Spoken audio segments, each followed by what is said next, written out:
Hi, everybody. It is Kendell Lenice, Lady Motivator here, and you are watching Kendell Lenice live right here on YouTube. Before we get started with the show, I want you to do me a favor and subscribe below. It's so important that you subscribe to this channel and all the things that I'm doing here because the content is for you. My main purpose is to educate, elevate, and entertain you. I wanted to show a different narrative of us, Black folks, other than what you see on social media at times and in the news. I wanted to burst the myths. I wanted to help heal you and help heal us in the process with all of the shows that I do. I say entertainment because I believe in healing sometimes through humor and having a good time. If you know anything about me, I love to laugh and have a good time, but I'm also an educator and an elevator. So my passion and my purpose is to do just that with every show. I don't want empty content. So every time you watch one of the Kendell Lenice live episodes, I want you to walk away with something. I want you to have a takeaway that will last and linger throughout your life. And this show is no different. This show is a very special show, and we're going to do this show on colorism. But before I get started, I want to introduce my guests to you. And first, I want to give a shout out to Shasta. She was supposed to join us today for this show on colorism, but duty called and she had to go into work. So hopefully if we do a part 2, Shasta, you will be a part of this. So without further ado, I have KeKe. Hey, KeKe. Hey. I have Kanita. Hey, Kanita. Hi, everybody. Hello. And I have Danielle. Hey, Danielle. Hello.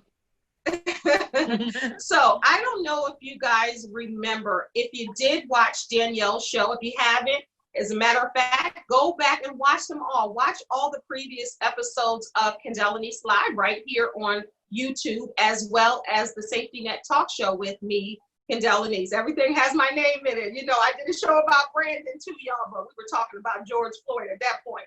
So yeah, it shifted in a lot of amazing ways. So go check out that show. Check out the show with these two ladies, KeKe and Kanita. We talked about partnership. So go back and look at all the previous episodes. So if you notice with us, the last few episodes, I did a moment of silence for George Floyd. So I just want to take a moment to just honor his life that was taken from him.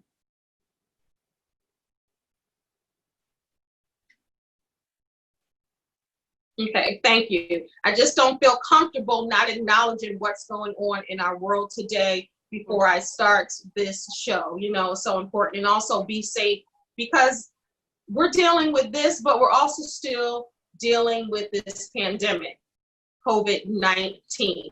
So I saw those protesters out there. I said, you know, this is a bigger cost because some masks I saw, some I didn't, but people were just tired and they really wanted to take a stand. So I'm just praying for the safety of the protesters and the families that are hit by this tragedy. All right. So colorism.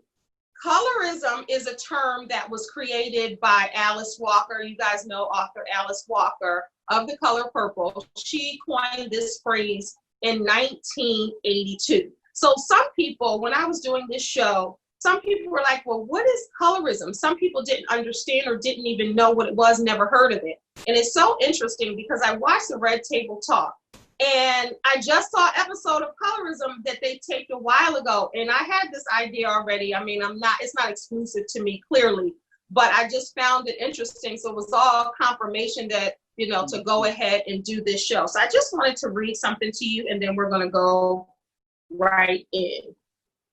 All right, so colorism is a term believed to be first coined in 1982, as I said, by Pulitzer Prize winner Alice Walker. It was defined by her to mean the prejudgmental and the preferential treatment of same race people based solely on their color. It is not racism, although there is a clear relationship. A clear example of racism would involve businesses that refuse to hire Black people. Colorism would not preclude the hiring of a Black person, but there would be a preference for a Black person with lighter skin, a lighter skin tone, than a darker skin tone person. From this example, one can see too that colorism cannot only occur within the same race of people, but also across races. Colorism also is often gendered. Because of the unique relationship to who and what is beautiful, it has a tendency to, although not exclusively, but to affect and infect women more than men. So that is from openscholar.edu. All right, so that was a mouthful. And I'm just going to start right there, ladies. And I'm going to start with Kanita. So Kanita, when you hear that, do you agree that it probably affects women more than men? Or do you feel that we're equal in that, that feeling of the lighter and the darker? I feel like it affects women, but I would venture to say it probably affects men as well, but they don't really have the conversation. I feel like it affects, like if we were a spy on the wall, fly on the wall in barbershops, I'm sure it comes up because it's like, you hear phrases of, that light-skinned dude or, dark-skinned nigga. You hear those even amongst men, but I really feel like I haven't heard a whole lot of discussion about bridging the gap. Like I said, if you really go in, you will see it trickles in through men as well. But I think it may be a little bit more prominent in women because we can be catty. Jealousies, the insecurities can come up and, oh, look at her. And, she light skinned, so I think we're just more forward with how we bring it out. But I think it definitely still is an issue, even back to slavery. It's, being in the big house versus being in the field. I believe this is deep rooted things that it's still very prevalent today. Yeah, I agree with you because when you were talking, I just thought about the movie New Jack City when he said you pretty MF-er, and thinking about that when he was talking about Christopher Williams. He was pretty though, but right. He was back in the day. I was like, okay, and it's so interesting because you can hear even women. Well, I don't really go for light skin. I like dark skin, or I like me some chocolate. I don't like a light brother. So men hear that. Oh yeah. So it has to affect them. I've heard, people's like, all right, light skin season is over. It's time for the, the darker, or, Wesley Snipes. And then, Wesley back in the day, like Wesley Snipes. And then, we here for the, for the darker, or all right, light skin, it's not your, it's not your turn. Y'all had y'all shine. So I definitely think it affects the brothers. I've heard brothers wish they were light skinned, or some brothers the opposite, wish they were dark skinned. Now, Danielle, I'm going to come to you next, but I have to say this because my daughters joke me all the time. My mother jokes me. My mom is a browner complexion. So let me just start there. So I was white when I was born. And I was born in 71. So back then they were sharing rooms in the hospital and the photographer came in. And when the photographer came in, he laid out the baby pictures on the white lady's tray, thinking I was the white. Now, can you imagine me going home with the whites? But I'm just saying, and my mom was like, that's my baby. But because my mom was brown and still is brown, darker than they thought this can't be this black lady's baby. But I laugh, and what's funny to me is everyone teases me because I don't know that I'm light-skinned. I never describe myself as such. And even with my emojis, my daughter's like, Mom, that's not yours. When I do my little, the avatar, she's like, Mom, you are not that brown. And I'm like, I don't know if I want to be or, but I always push myself browner. And it's so funny. I have and this sounds so stupid, but I'm really just talking how it doesn't how sound we speak. Stupid.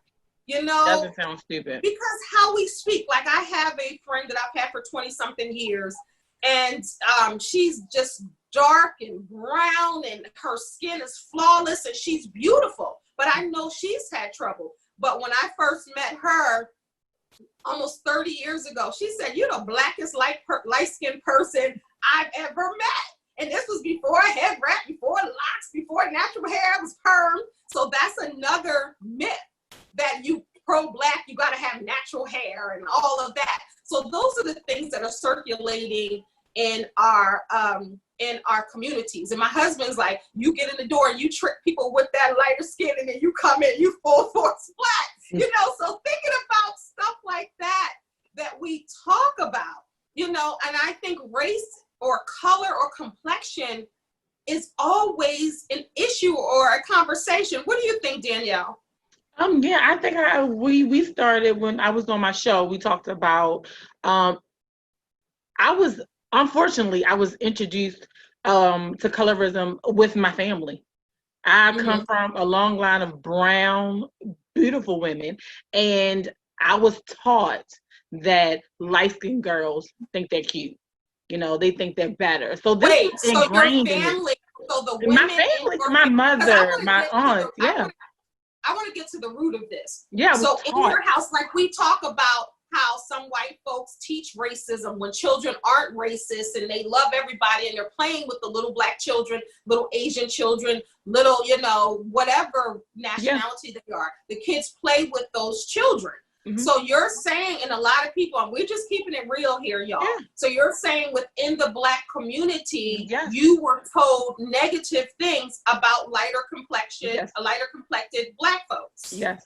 Okay, continue. Like you put it, I mean, I don't think people think about African Americans teaching racism within our own community, because we're so focused on other people mistreating us. It's the same hate. And I don't think we really look at it that way. But yeah, like I said, I was taught to think that a light-skinned girl she thought that she was better than me. So I had to prove that she wasn't better than me or she wasn't prettier than me.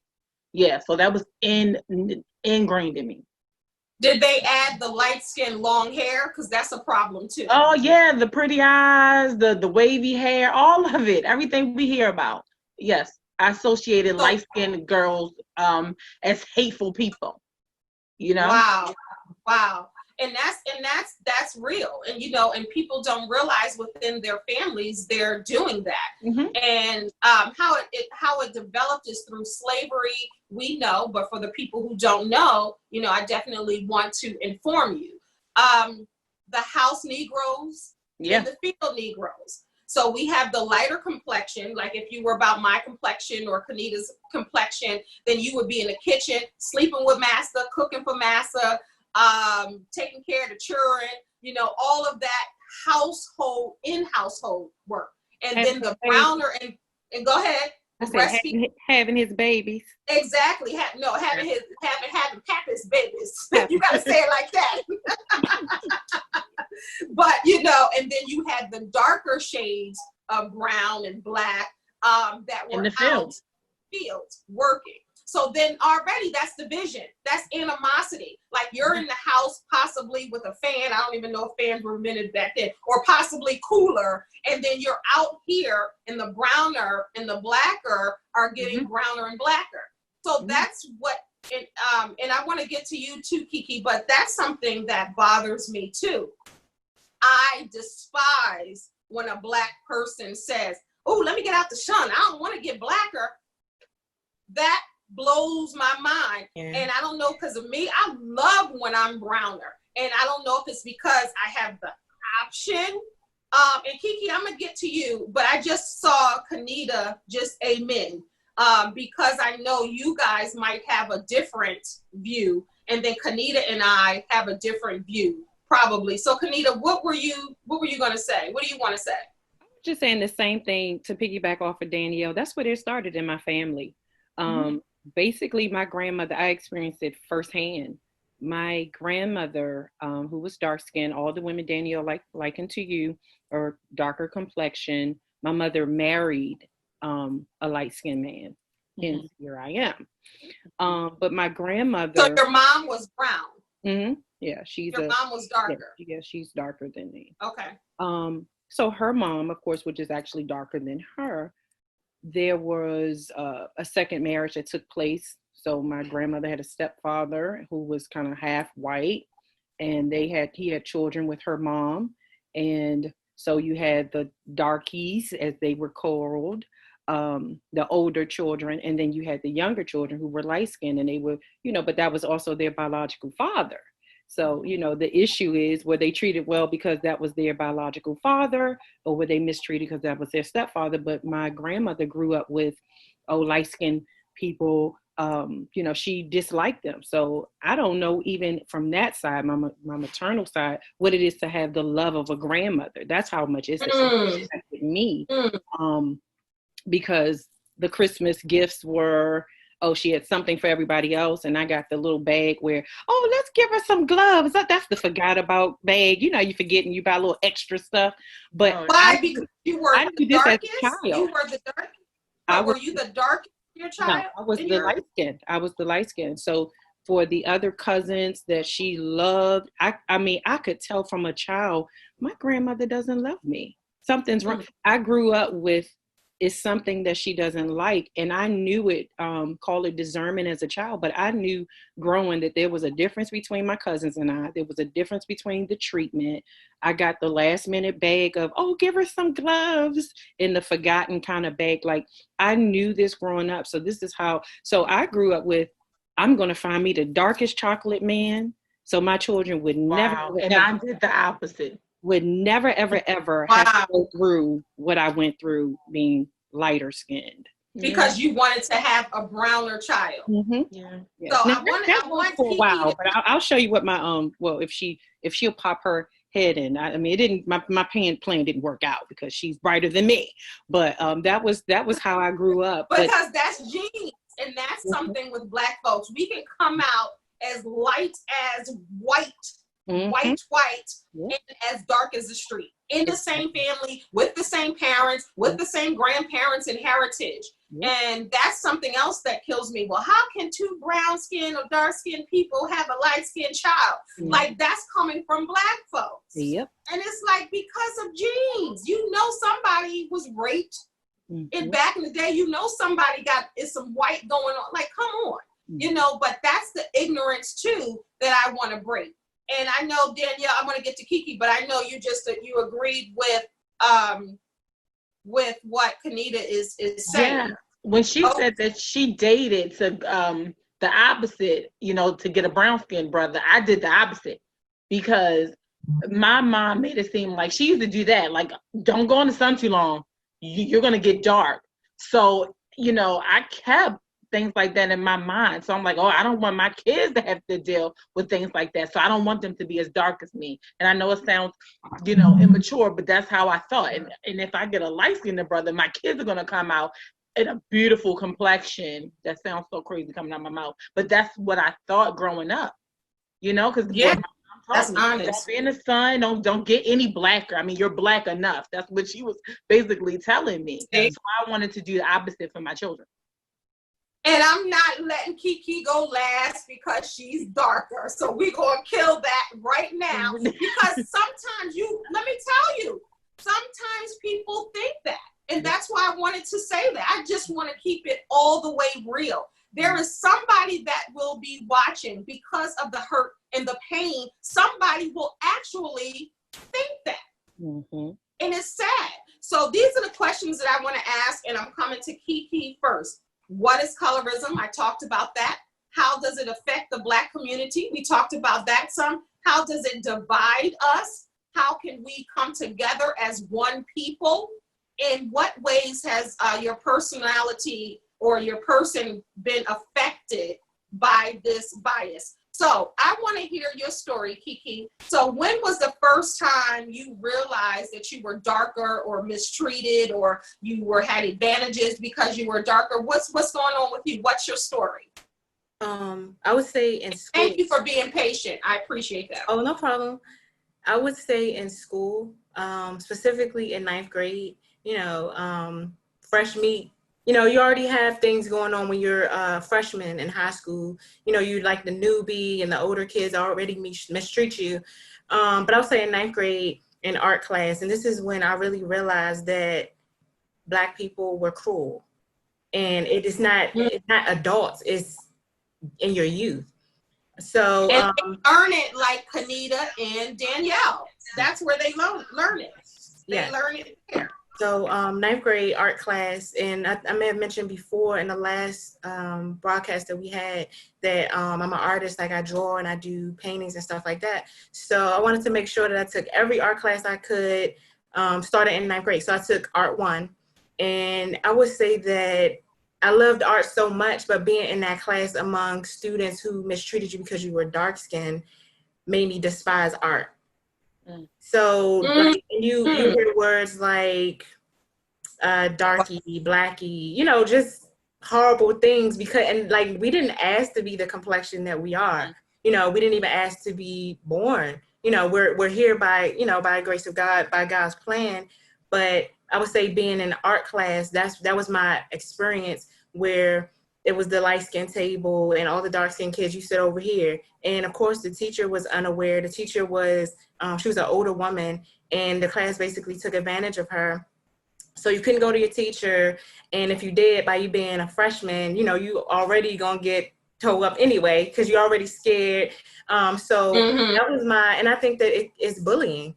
Like, it's a way of bullying one another. And I wouldn't say that it's colorism. I just really think it's being racist among each other, racism among one another, not accepting each other based on the pigmentation or the complexion of our skin. So I was glad that. But some people say that Black people can't be racist. So do you think it's discriminatory, or do you think it's flat out being racist within I really feel like it's being racist. I really feel like it's being racist, because even they'll even be like, oh, you can't sit with us, or you can't sit at this table. Well, if we go back in time, there was a white water fountain, there was a Black water fountain. And Black people couldn't use the white one. So I honestly think it's flat out being racist. It's very dreadful. And I would say that because this conversation comes up so much for me, that it's still dealing with areas in me that's probably unhealed. Yeah. Wow. So KeKe, I want to ask, if you ladies don't mind, I want to ask your ages, because I find something very fascinating, and I'll tell you in just a moment. KeKe, how old are you? 29. How old are you, Danielle? 36. How old are you, Kanita? 42. And I'll be 49, I guess, next week, somewhere around then.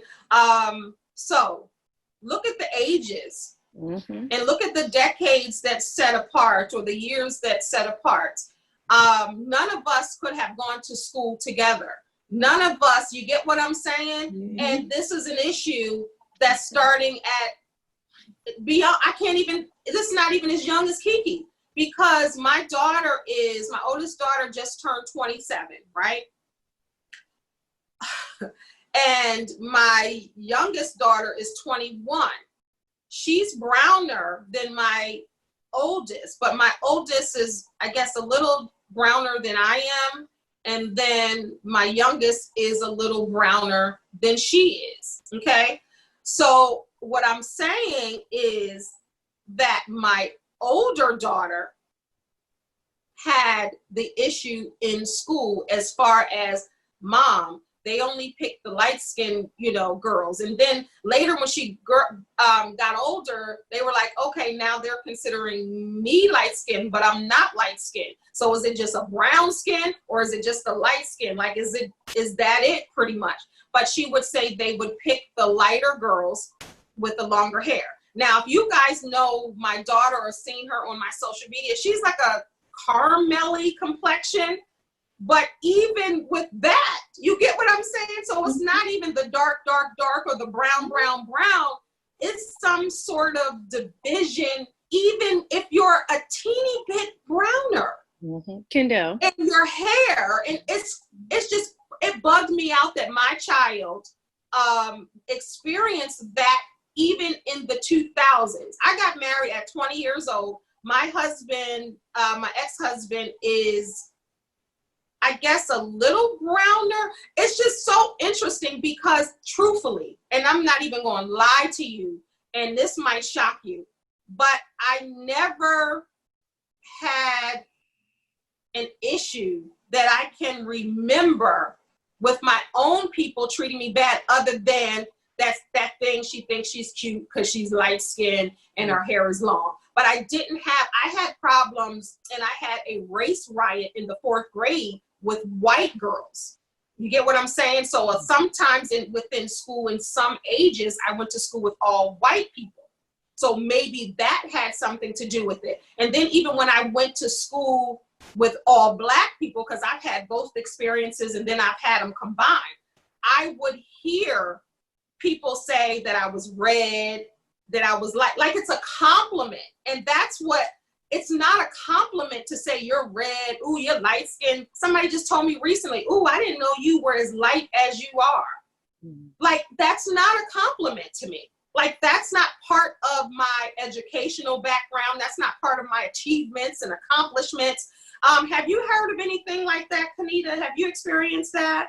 I was going to say it's amazing, depending on who you date and what their experience is with this topic.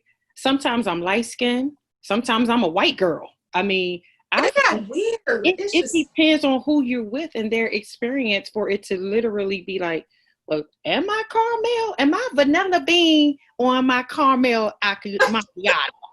I'm confused sometimes. I'm like, so it really is what they, I know I'm not buying coffee, Let me stop laughing because then I'm red. So let me stop laughing because now I'm turning red. Like, it's crazy. Thank God we don't have to fill out applications and put if we light, dark, so when you come in. Or emoji, pick an emoji. I can't emoji. Yeah, I've talked to, like I said, and I'm talking about men. I've talked to men. It's like, no, you're not light skinned. I'm like, oh, okay. So it is literally their experience with, what they have, I would say even prejudices. KeKe said it's racism. It's definitely something that divides. It's something that, yes, that's what racism does. It divides. Yes. Like she said, the white and the blacks here, the blacks in the back of the bus, and somebody will watch this and say, oh, well, KeKe went last because she was dark skinned. Just like you said, it all of these things, they run through our minds, and it's like, it really. Oh, and I might have started with you, Kanita, because you're lighter. Right. So somebody might or say she got that longer too. hair. And literally, I'm looking at the screen and I'm seeing your beautiful faces of all colors. Mm-hmm. And I look to see who moved or who said yes or first with what I was saying, and that's what I did. But some people would say that though, and it wouldn't be the white folks that said it. It would be the black folks. People. Well, hopefully we change the conversation today. Yes. And it's not about our complexion. It's just about us as being beautiful Black women. Right. Yeah. And your heart. Yes. And like you said, because when we get pulled over, it don't matter what complexion we are. We're Black. Doesn't. Exactly. We're Black. It's no white police officer is going to say, hold up. You like that? Kanita's white. Kanita's white. Kendell is white. They're gonna be like, no, she's Black. And it is so funny that other cultures have deal with this also. When you talk about the Indian, the East Indians and their complexions, you talk about the Asians, they have it. The Africans are bleaching their skin to be lighter. So it happens throughout different cultures. And I think, why do you think, KeKe, that we cannot, outside of slavery, and let's talk about now, even though we know that's the root, but why do you think in 2020, KeKe, that folks are still trying to divide us and separate us, even within a sisterhood or a brotherhood or combined? I would say that everything goes back to the matter of your heart and how you were raised. Because if you were raised in that environment, 9 times out of 10, if you're not making any initiatives to change your mindset or change what you were taught, then it's going to trickle down and you're going to pass it down to your children.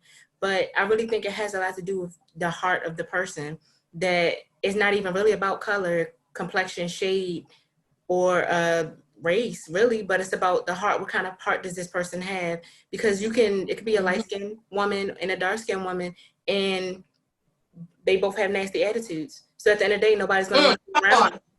Like, so what will be the point? Like, whether you, the most beautiful person, the biggest person, smallest person. And I think another issue is size, because you know, people can't say that such and such is fat, because people who are bigger will get offended, but people say such and such is skinny and not thinking that that may offend a skinny person. So I just think that my daughter, size, all of that, just the makeup of a person could be an issue.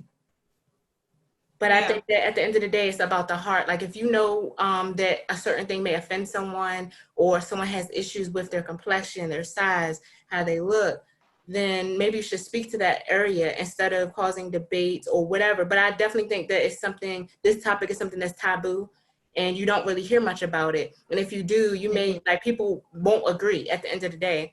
Or people may come together and, you know, be like, you know what, it doesn't even matter if you're light skin, dark skin, we're one. So I think it's a heart issue.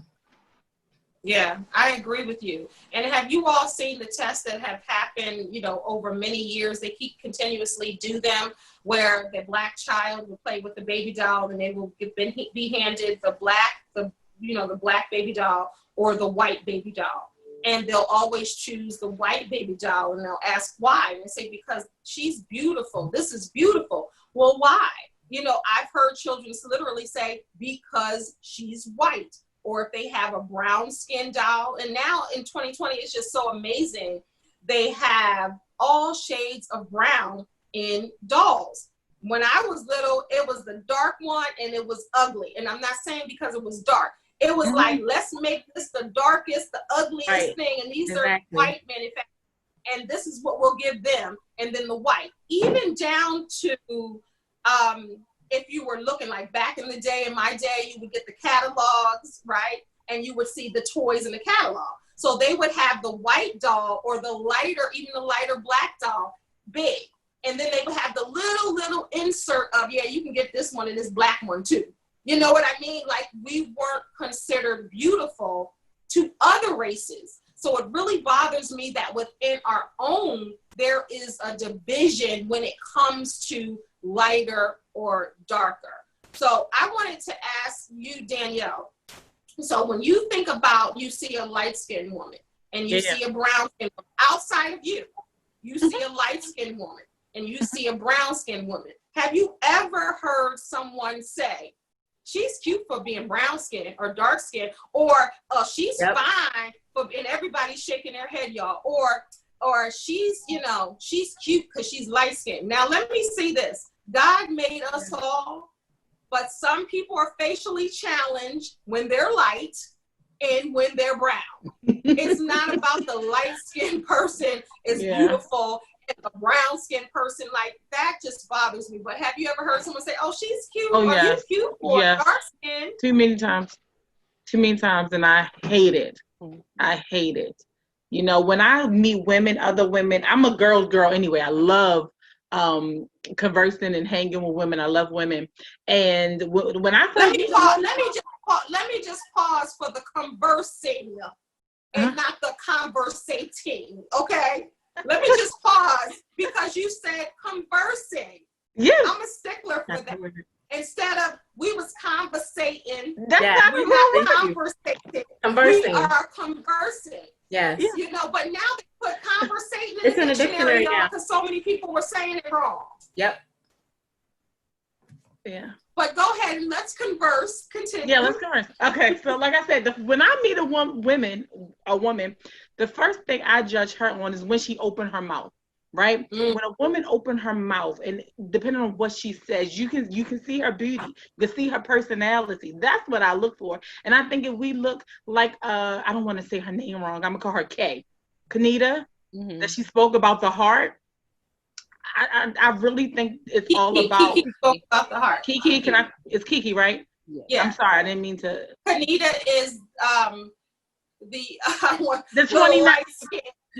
No, the brown, my fellow brown.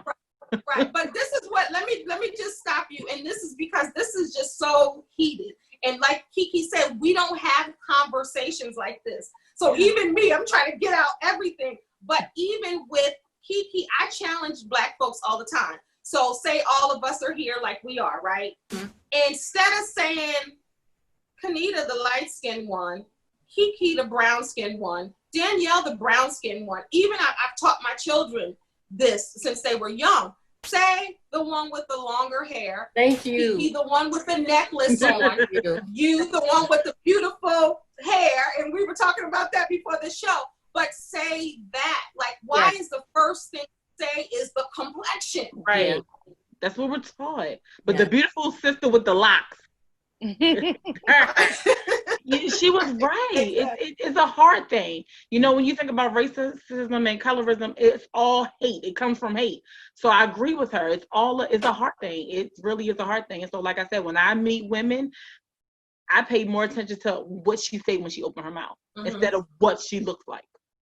You know. Have you ever been inferior to a light-skinned woman or felt less than when you were standing next to a light-skinned woman? You should know better than that, girl. I stand 6 feet. Don't nobody make me feel less than nothing, all right? Yes, okay, no. But that's what you answered like I knew you would. Because many women are batted and against one another. And it's almost like a competition. Like if we go out, and I've heard this, I've heard women say this, not my friends, because I'm not attracted to that type of thing in a friendship. If that's all you're going to talk about is complexion and color. Yeah. But I have been in a bathroom, in a ladies' bathroom, and I heard this group of women talking, and she was like, said something like, well, you know, you're going to get all the guys because you light and bright, you're going to get all the guys. And even when I was watching Jump in the Broom again, and I wanted to just throw the remote, the movie Jump in the Broom, when D-Ray Davis sits next to her, he's like, I normally don't date brown skin. I was like, I don't think that was scripted. That might be something that light-skinned brother, and I don't know for sure, so don't come for me. I don't know for sure, but that might have been something that he felt and he threw in as a comedian thinking it's funny, but it perpetuates the stereotypes over and over and over again. So true. Yep. Now, let me put the church finger up, but that confidence have took years of healing. When I was a teenager, my childhood best friend was a light-skinned individual, right? I used to be like that. When we used to get on the MTA and we used to be in just us two, I would always say that to her, like, you know, they're going to talk to you. They ain't even going to pay me no mind. So, I mean, I don't get it twisted. I'm not that evolved, all right? It took years of healing to get to the point where I'm beautiful just because I am who I am. But when I was younger, that definitely was the issue. We would say, you know, you didn't want to hang out with the light-skinned girl because you knew. All the guys would be like, hey, light-skinned. Hey, shorty, you know, you ain't, no. That's no compliment. You know? And that's not a compliment. You know, but for browner women, they think that that's nice. Or for men, they think that they're throwing a compliment. But what they're really doing is offending. Like, Kanita, when a guy says that to you, if a guy says, or have you ever been called, hey, light skin, hey, yellow bone, hey, red bone, hey, red. Like, have you ever been called that? And how do you feel about that? Yeah, absolutely. And like I said, like Danielle mentioned, it's years of healing, inner healing that has to take place. And it's, you know, it's some people that is in their 40s and 30s and still haven't had this conversation and still dealing with it. And it comes out. I mean, it comes out in our sororities and our fraternities. AKAs are light skinned, Deltas are dark skinned. I mean, this is seen all over. You know, and I was thinking even before in preparing for this conversation, how many fathers have told their sons, oh, you better bring a light skinned chick home. Or, you know, our Black men, you know, that are football players, our elite, you know, wonderful Black men that go marry, you know, a whole nother issue, Caucasian women. So even, you know, you just, it comes throughout in so many ways. But I was thinking about that before the show, how many men feel like, well, I got to bring somebody light skin home. You know, it doesn't make any of us, whether it being called light bone, red bone, I'm Black. And like I said, my issue was always wanting to be darker. I'm like, my thing was, if I was darker, I wouldn't have to deal with the comment of light skinned girl. If I was darker, I wouldn't have the expectation of, oh, you think you so stuck up. So now, like Danielle said, you're living your life trying to prove I'm not stuck up. I'm just as good as you. You live your life like that, thinking that, you know, can I be darker? That's my thing was, that's why I said, you know, me and KeKe, we talk about this conversation on a different level in terms of, I think I told you, casting for plays.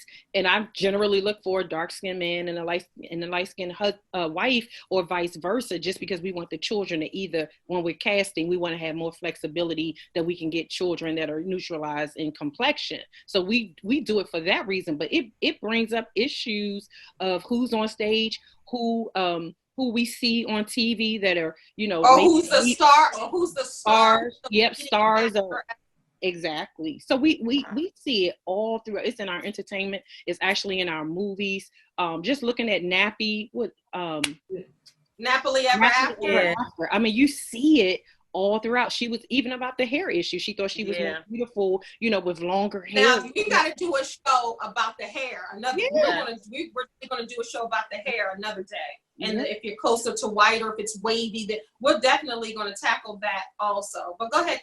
I was just saying, it's seen in almost everything we do. It's just, as KeKe said, the taboo and the elephant, the white elephant, black elephant, whichever one you want to call, in the white lie, black lie. You know, it's seen all throughout our conversations. It's, you know, it's definitely there, and it's a conversation that needs to be talked about over and over. And people, and I would say to someone who's listening, deal with your issues, because you are beautiful. You're beautiful. You're intentional. You're not accidental. Your complexion down to your size. If you think you want to be a little bit more, you know, skinnier, then go work it out. If you think you want to be gain a little weight, go work it out. But you're beautiful just the way you are. And practical things, look in the mirror and say, I'm beautiful. Like, until you believe it. Sometimes, and we hear, and I'm going to say this in short, we hear that if you say something, if a parent or someone in authority says a negative thing one time, it takes almost multiple times of them saying a positive thing to negate the negative thing. So if you have to tell yourself, I'm beautiful just the way I am, light skin, brown skin, vanilla bean, chocolate, caramel, just the way I am. Right. I can change the world. I can impact lives. You have to, these are ways that, and Danielle can probably attest to this, because she said she had to work through, it's working through these issues. You don't just live through and grow up. Just because you have another birthday does not get you over these issues. Come on. Work. It's work. It's inner work. It's journaling. It's writing. It's examining yourself. Like, it's checking your thoughts at the gate. Why did I just have thought about that woman that walked past? And choosing your words and figuring out why you're thinking the way you're thinking. It's work. Yeah. It's work to work on these issues. And it's a personal thing. You can do it with a person, an accountability, a coach, a counselor, a psychiatrist, depending on how deep it is for you. You know, but it's work to work on these issues. So after the show, whoever's viewing, you got to go do the work. As Ayanna Van Zandt often says, you have to do this inner work to do this. This is homework to have a reality check that when you look in the mirror, you say, that's what beauty looks like at whatever shade, whatever. Because I think they call it shadism now. It's colorism and shadism. Oh, wow. That's real. And that was well said, Kanita. KeKe, I want to, when I just think about this, and I know we're definitely going to do a part 2, because there's so much to impact. And there's so many experiences that these ladies have. And I just think about even I never,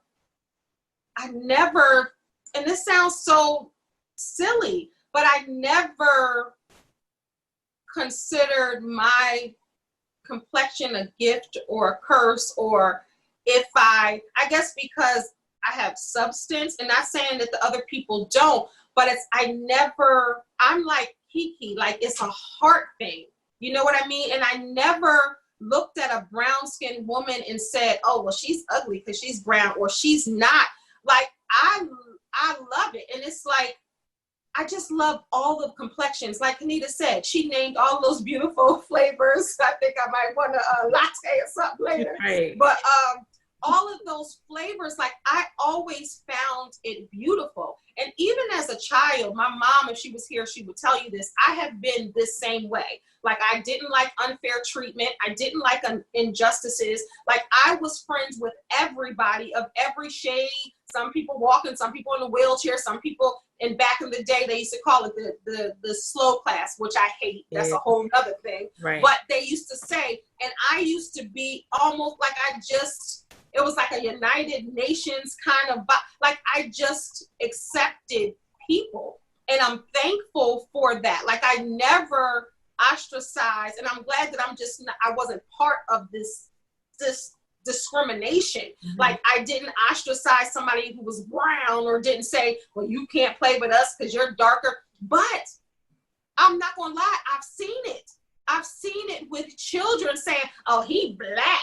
Yep. Oh, he too dark. Oh, he's a this, and all the names. And then that's why I'm glad that Spike Lee pulled up the rug for us to see how foolish we look with the jigaboos and the wannabes. And he said that it got so heated because he put them in 2 separate hotels to build. He put the dark-skinned ones in a ratty hotel, and he put the light-skinned ones in a high-class hotel to build that tension on what's really happening, so he can see the true, way that we conduct ourselves with one another.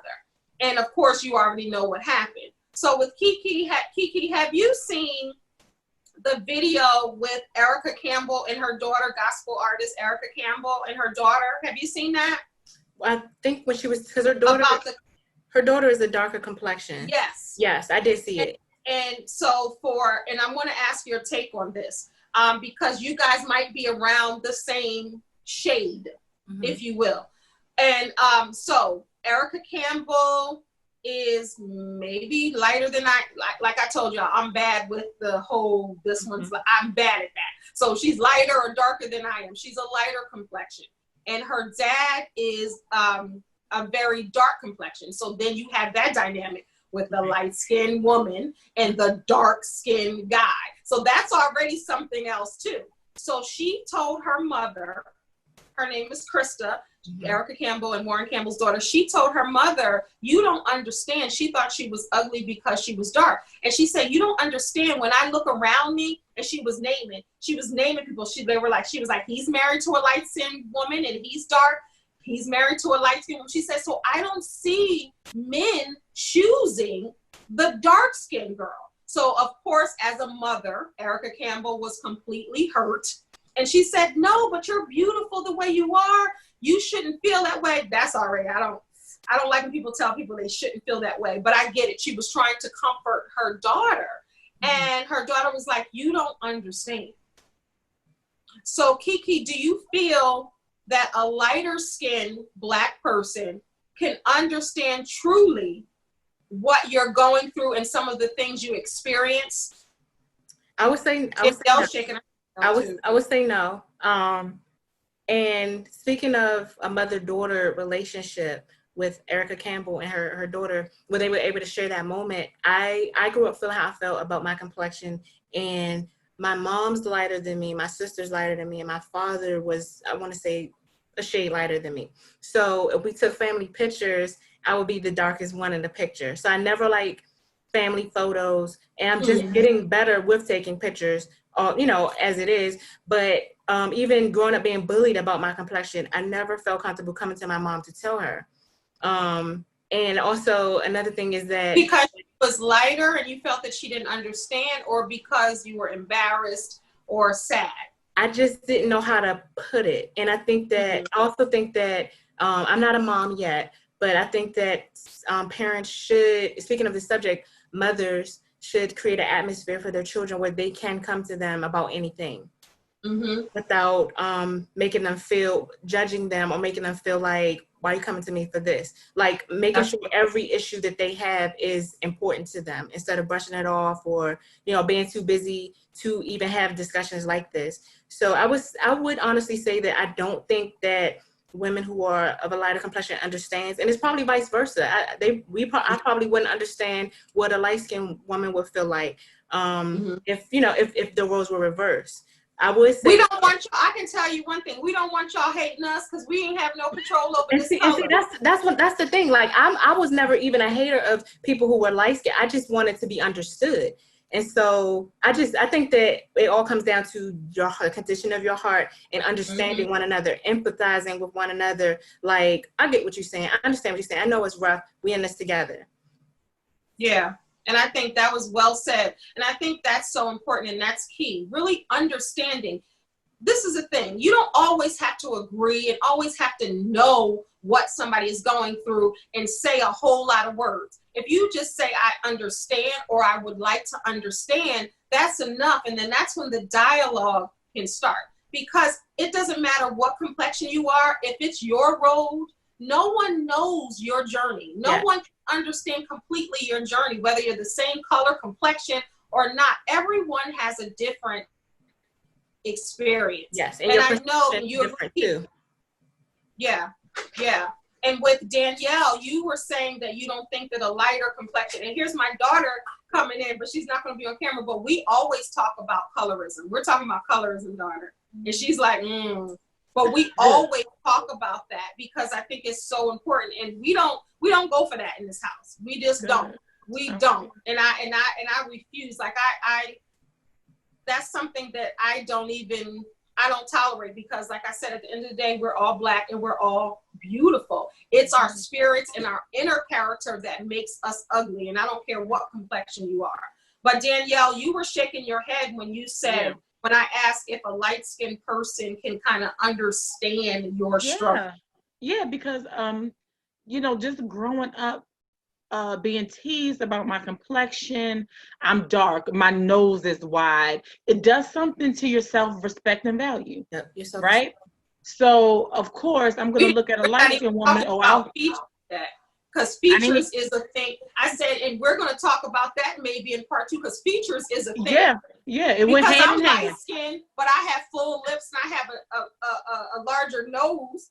You get what I'm saying? So that's a whole, I'm glad that you, go ahead, continue. Yeah, it went hand in hand. You're dark skin, you got a big nose, all of this stuff. So like I said, it took a hit to my self-value and self-respect. And so when you said that, I'm like, no, you if you haven't been through it personally, you're not going to understand, how a darker woman would feel. And when you were I didn't see that video with Erica Campbell and her daughter. And as a mother, wanting to give my children, my girls, the opposite of what I had, which sounds really immature and young, but because of those being teased like that, that's why I wanted to have children or girls that had lighter skin, so they would not have the experience that's like that type of degrading treatment. And so when you told me that story, and when you said that, that's why I shook my head like, no, girl, you can't understand. It's a pain you can't understand if your skin is not dark, and I'm so glad we're having this conversation. I commend all you ladies, because everyone's brave that's talked today. And I just pray this changes the conversation and that we can heal from it and grow from it. And we can, it won't be an issue. Yes, I would say that I felt the same way, like, as far as when I have children, and I would change now as far as my thoughts, as far as having light-skinned children. But I did not want to date a dark-skinned man, because I was like, I know my children probably going to be dark skin, and I don't want them to be teased. So I would get approached by, for some reason I attract older men, but I would get approached by older men, and if they was too dark, nah, I'm married. But if it was a light-skinned dude, but the light-skinned guy was the one that broke my heart. And I'm not saying that light-skinned men are heartbreakers, but who knows, I could have missed. But somebody would say that, because they would feel that they have more of an opportunity and they're finer and they're sexier, so they have more women, like those stereotypes too. Right. That's true. It's so much. So many So layers. when I listened to Kanita, right, and Kanita said, and I want to make this clear, because we might be around the same complexion, again, I can't tell, okay, because we all Black. But even Kanita and I, our experiences differ. And that's what I want people to understand. All Black people don't have the same journey, the same story. Danielle and KeKe, because they're similar complexions, they don't have it. Kanita and I, all of that foolishness. Because Kanita said she was trying to go for a darker skinned man because she wanted her. Now, some people, hey, y'all know I tell the truth. Honestly, I never thought about that. And I wonder if I never thought about that because I'm white. Like I honestly never thought about the complexion of the man I will get and what my children would turn out like. I never thought about it, not one time. This is the first time in right now that I thought about that, based on what you guys were saying. Now, I've heard women, and I have friends that say, I don't want to date a guy with kinky hair. Because I don't like my hair. I want to date somebody with wavy, curly hair so my kids can have it, thinking that that's the end all be all and thinking that that can actually happen. But with genes, we know. Mm-hmm. So with Kanita and saying that, and it's like, Dad, I wonder why I never thought to have a certain complexion guy to date. But that's real. You ladies are not, trust me, people are going to agree probably more with you all than me on this. Like, what? She didn't feel that. But people are going to really. Can I ask you a question? Relate. Yes. Let me just ask. Okay, you can ask me, and then I want to ask Kanita. Go ahead. You can ask me. Did your mother, what did your mother teach you? Did she ever teach you anything different than that? Like, we all have experiences with our parents, it being like a generational thing, right? So maybe you were blessed to have a mother who did not, plant those. We never talked about it. Okay. And we never, and maybe we should have, or maybe it's good we didn't. I don't know. But we never talked about it. Like, my mom was always browner than I am. And I'm bad with complexion, so I don't know how to describe, but she's definitely browner than I'm. Some might say brown skin. I don't know about her. What would you say she is? I'm asking my daughter because she's my checker. Because she's like, I told them the story about me not knowing what complexion I am. She said, I think I'm brown skin. My daughter always teased me because I told him about the emojis and stuff. She said, I think I'm brown skin. And I do. It sounds so crazy. But I never had that conversation. Like, we never had that conversation. Okay. My mom was browner. Like, I never said, Mom, I want to be browner. My mom never said, I wish I was, like, I cannot recall. And I have to ask my mother this, but I can't recall ever having the conversation about complexions. Other than people saying there's a lot of light-skinned people in your family, he was brown. I've heard family members, and just by saying, certain things like that. But there was never like you said, Danielle, light-skinned women are evil, light-skinned women are this. I never heard that in reverse about that. And like Kanita said, she was taught that as well. So Kanita, I want to ask you, when you hear, you're light-skinned, you had it better, and I've heard people say, well, light-skinned women don't have it bad. They never had it easy. Everybody wanted you, jobs will hire you. Even we know that that's a discriminatory practice. There have been, tests, and you can look these up also, where a dark-skinned woman goes in for a job, a light-skinned woman goes in for a job, and they give it to the light-skinned woman, even though the dark-skinned woman was more qualified. So that's a fact. They've done tests. But what do you say to the people where they say, Kanita, you don't have it that bad, girl. You light-skinned, your hair was long, you prettier. You're prettier than Danielle and KeKe, because that's how they try to divide us. You're prettier. You're the prettiest one on here. What do you say to that foolishness? I was going to say to the light-skinned women, and I'm gonna try to speak as a whole. So okay. The educated light-skinned woman.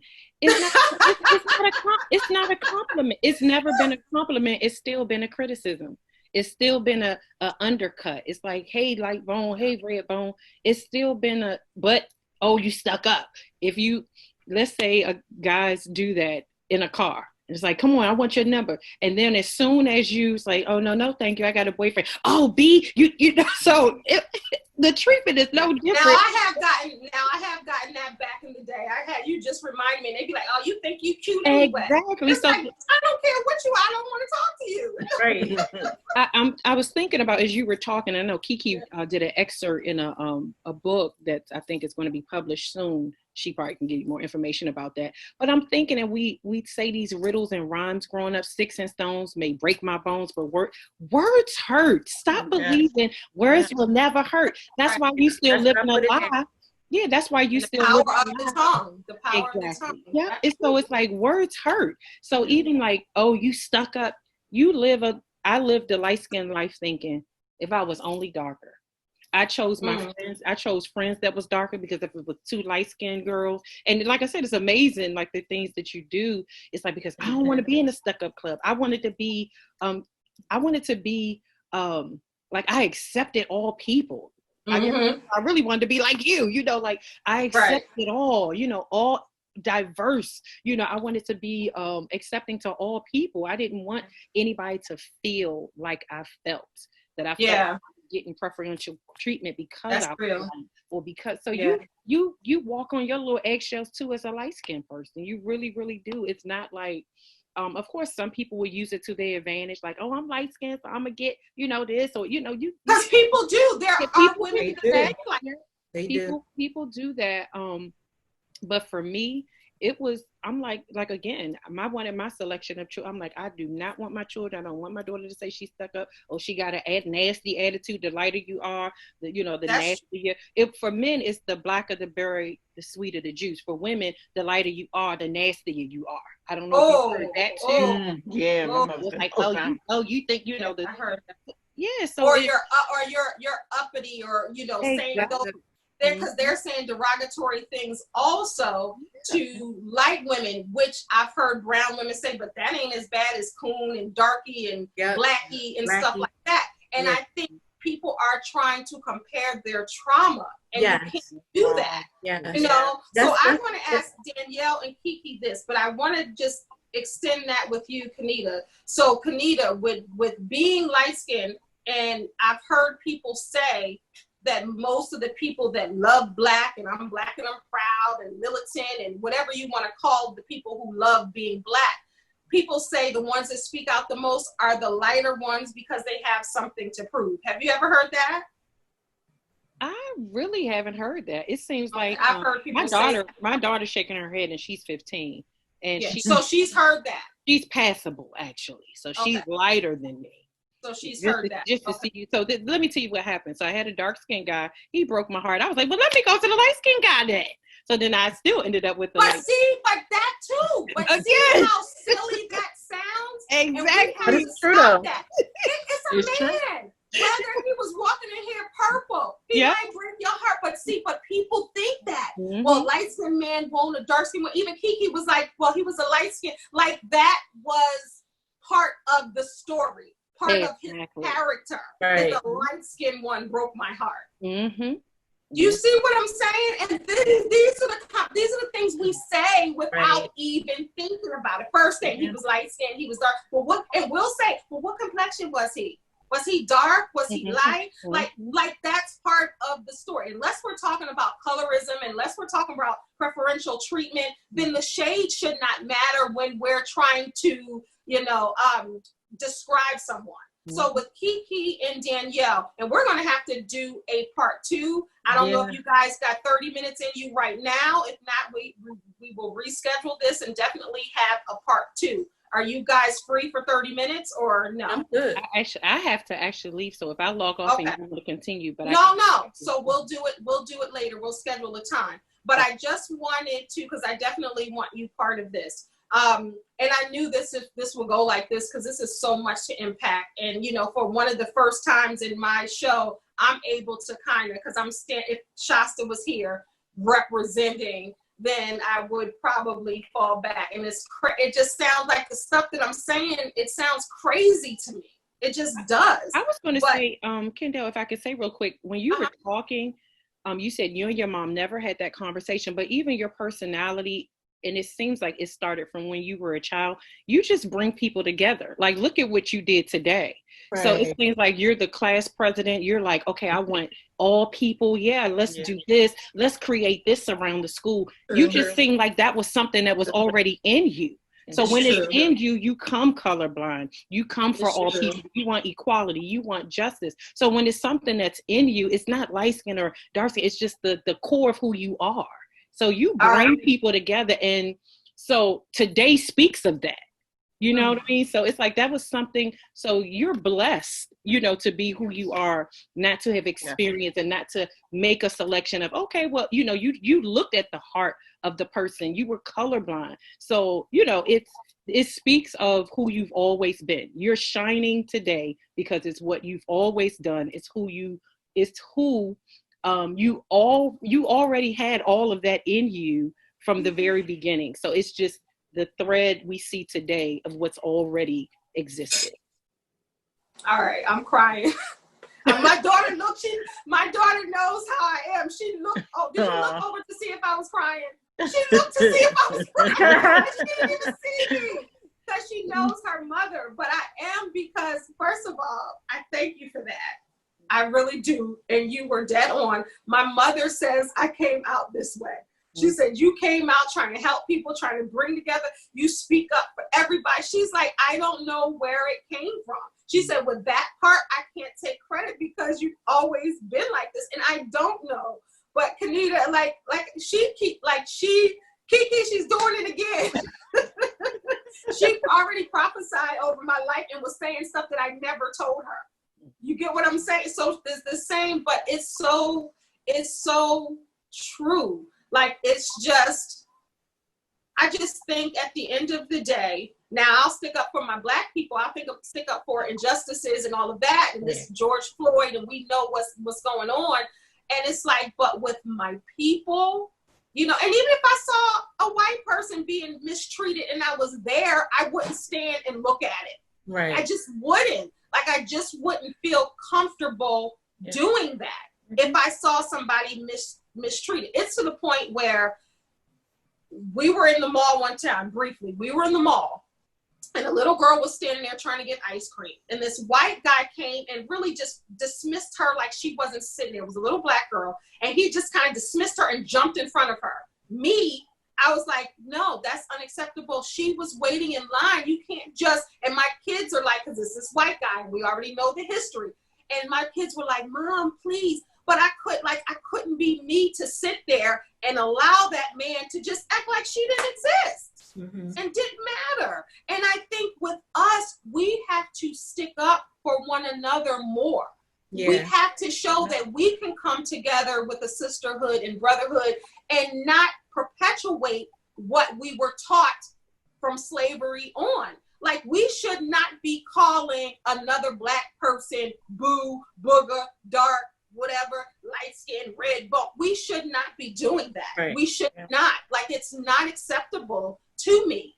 Danielle and KeKe, I want to ask you, and then we'll wrap for today, and then maybe next week we'll schedule something to do a part 2, because there's so much to even, I can't even tie it in a bow now at the end. But Danielle and KeKe, I wanted to ask you, so when you hear Kanita say she wished she was darker, she wished her kids were darker, she didn't want to go through the trauma and the sadness of being light-skinned and being compared and feeling stuck up, and she thinks she's cute. That was traumatic. And I often hear brown-skinned women say, well, you ain't go through nothing. Like, when you hear her say that, and clearly this is from her heart, this is her experience, we cannot negate that.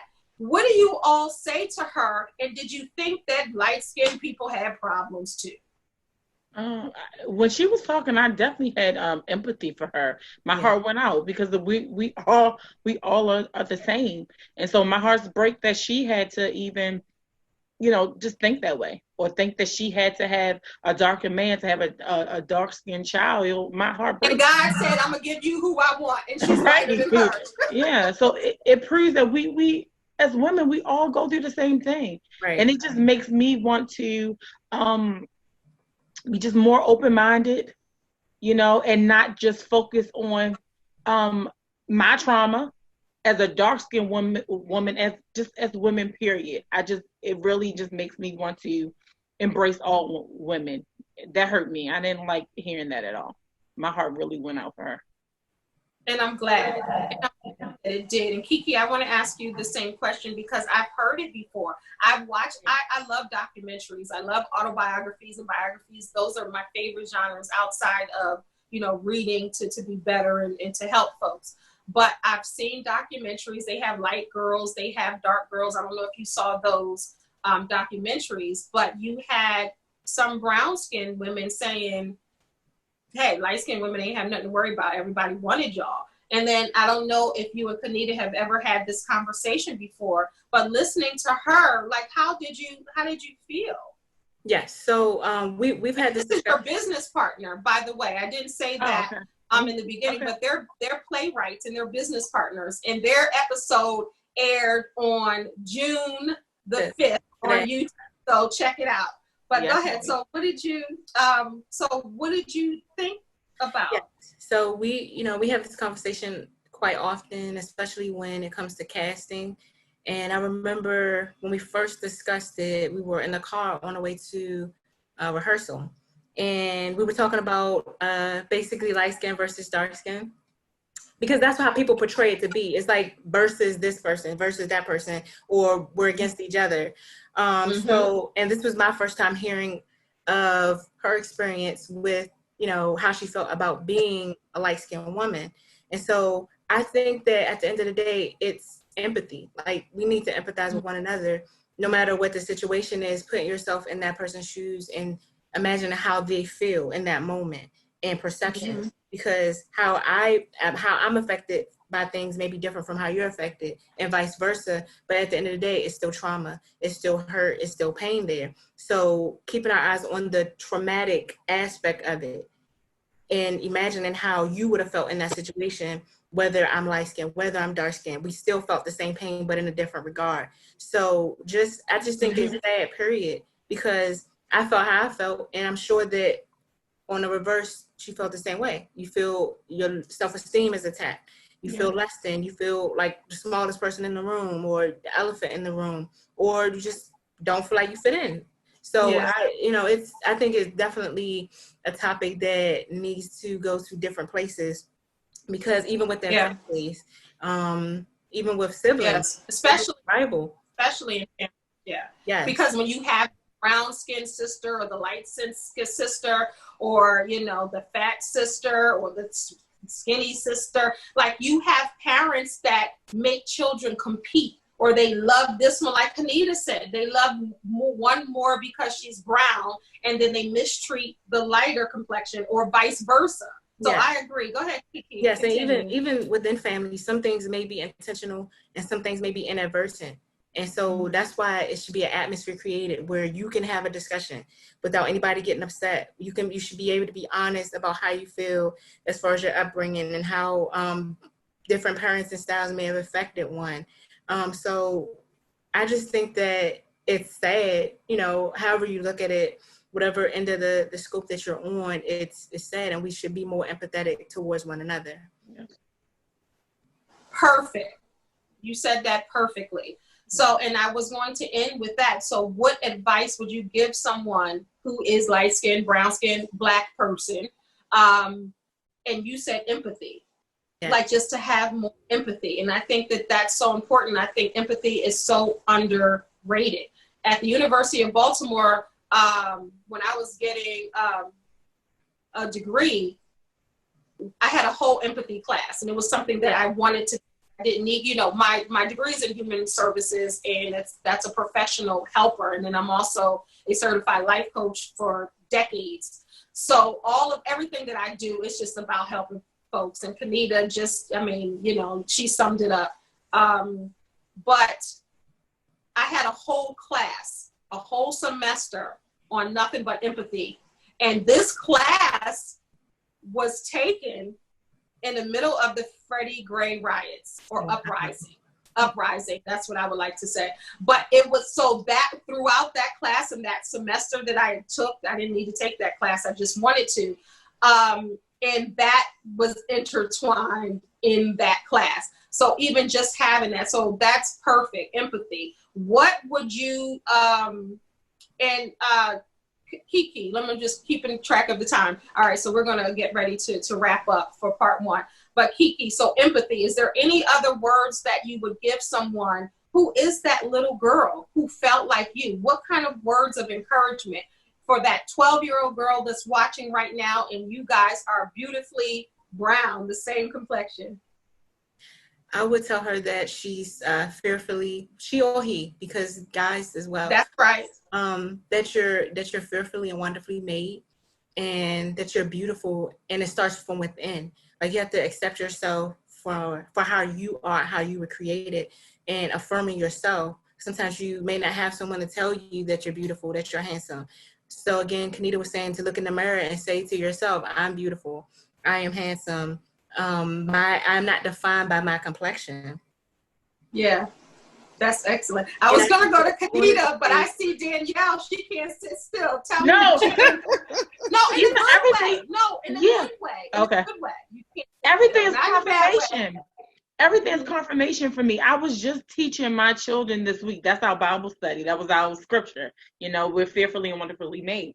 And I was teaching my children about self-value and self-respect. So when she was talking, I just was like, that was just confirmation for me. I had to deal with that with my own children this week. So that's why I was shaking my head. But I couldn't have said it. She said it perfectly. She did. Yeah. So, and she did. She really did. But Danielle, if you had to, in 30 seconds or less, if you had to talk to the little Danielle, if you had to have this conversation with yourself at the age of 9, what would you tell her? And I know you've been through a lot. Mm-hmm. So what would you tell her? I would tell her that that she's beautiful, and everything that you've gone through is not your fault. Because at that time, I was dealing with, I've been molested and with the bullying and all that stuff. So I would tell her that she's beautiful, and nothing that you're going through is your fault. Mm-hmm. Nice.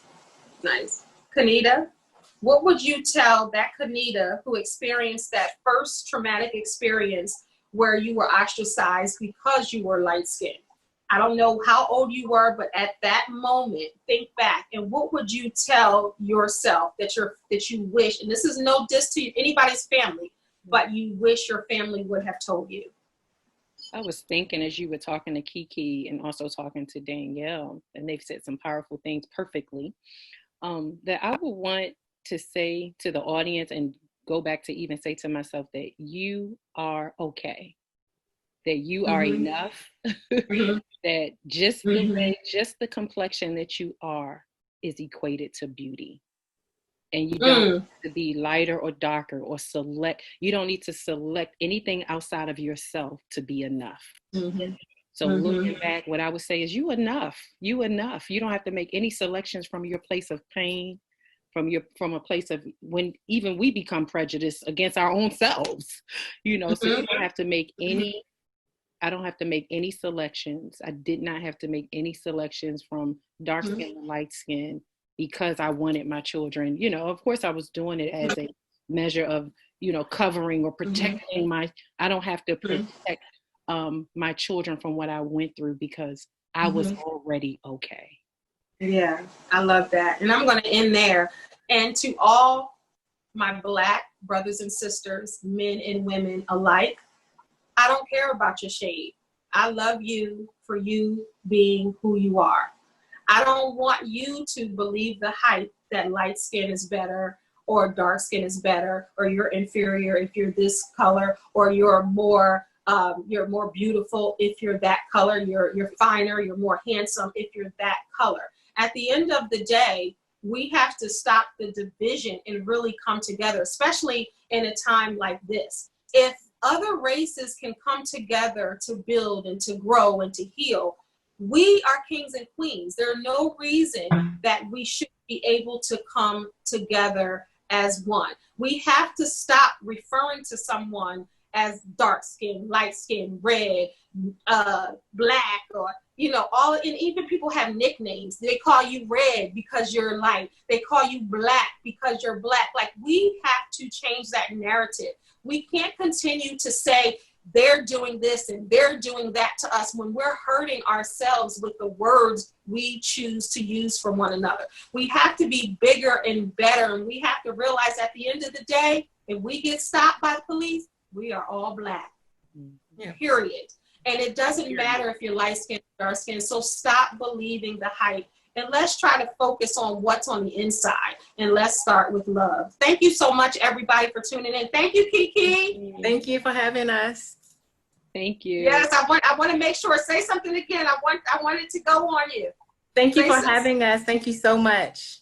You're welcome. Kanita? What a powerful conversation today. We can't wait till you tune in. Hopefully you've gotten something. Healing has begun, and you'll tune in again as we come back next week with part 2 of Colorism. Don't be shady because we different shades. I like that. I like that one. Danielle? I'm so excited for part 2. I'm blessed to be a part of the conversation today. Like I said, all of these ladies are so brave to share their stories, especially at a time like this. You know, Yes, it's such a sensitive time, fragile time. So I think everyone's brave, even just having the conversation. So I look forward to part 2. Yes. So thank you, everybody, for watching as usual. I don't take it lightly that you intentionally come to this channel to look for great content. I will continue to bring you thought-provoking conversations like this. I don't know if you have been watching the channel, but I did this with men. I did a men's forum. Then I did a women's forum. Then I brought the men and women together. And at the end of that show, like this, it was just joyful. And then there were tears, because we have to have conversations like this, tough conversations, in order to grow and to heal. So don't forget to subscribe below. It's so important that you do that. And thank you so much for watching. Until next time, God bless. Peace.